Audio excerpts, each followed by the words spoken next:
Hey folks, thanks for checking out this video. I'm going to try to make it as short as possible. Like it says in the title, it's part two of my two-part mold of what I was making the other day that didn't come out right. And I know what I did wrong and I explained it to you guys, but I did fix it. I just want to go over real quick how I fixed it. I took the bottom part of the mold, and like I said, if you want to see how to pour these, check out the first video because I basically had it right.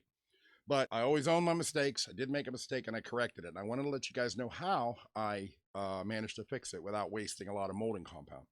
I took the bottom piece, which, like I said, I don't have my camera set up because I just wanted to do this real quick. I took my bottom piece, which was fine. There was nothing wrong with it. The piece was coming out okay. I put it back in the container that I made the original mold in. I seated it in there very, as well as I could.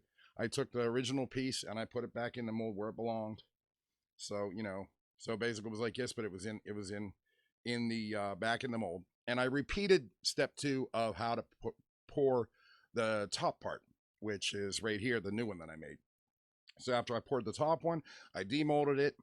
And like I said in the first video, the mistake I made was whenever I used my mold release, which in my case, I use spray vegetable oil. The first time I did it, I just sprayed it in there and it was kind of half-assed.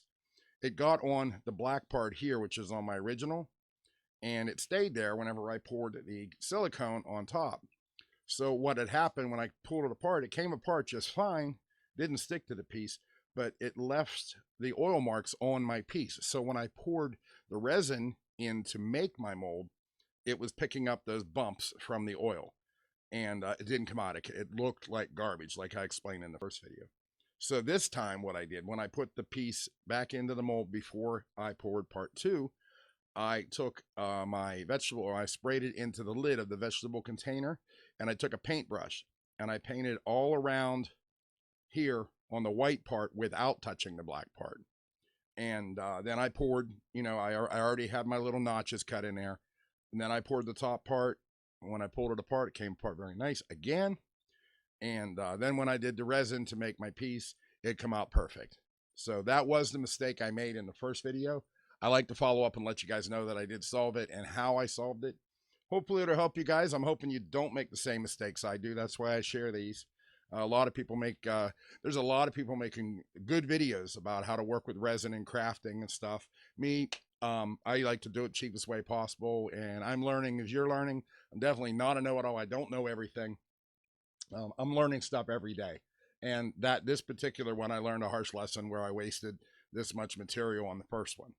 So hopefully you won't make that mistake, and I wish you good luck. Any questions and comments, feel free to leave them down here in the video, like, subscribe, all that stuff. Like I said, I just want to make this a real quick video.